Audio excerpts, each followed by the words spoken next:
The American judicial system is quite literally collapsing before our eyes. On Friday, June 27th, the Supreme Court issued a partial ruling on the birthright citizenship case.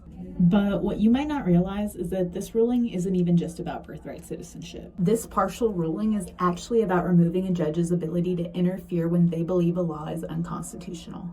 So let's rewind for context. On January 25th, 2025, the president issued an executive order saying that children who are born in the United States to parents who are not U.S. citizens or who are permanent residents are not eligible for automatic citizenship. Multiple lawsuits ensued, and 3 federal district court judges struck the law down and issued universal injunctions. A universal injunction allows judges to block a law they deem as unconstitutional from being enforced while the courts decide on the law. A universal injunction applies to everyone in the country, so it essentially brings the law to a pause. But in this new ruling, the injunction would apply only to the plaintiffs, for example, the group of states or nonprofit organizations who brought forth the case. This means that if the president signs a law that a group of people think is unconstitutional, they sue, and a judge agrees with them, the law would be temporarily paused for them as it moves its way up to the Supreme Court, but only for them. It would still be enforced in the rest of the country. Everyone else would either have to join a lawsuit or file their own separate suit in order for the law not to be enforced on them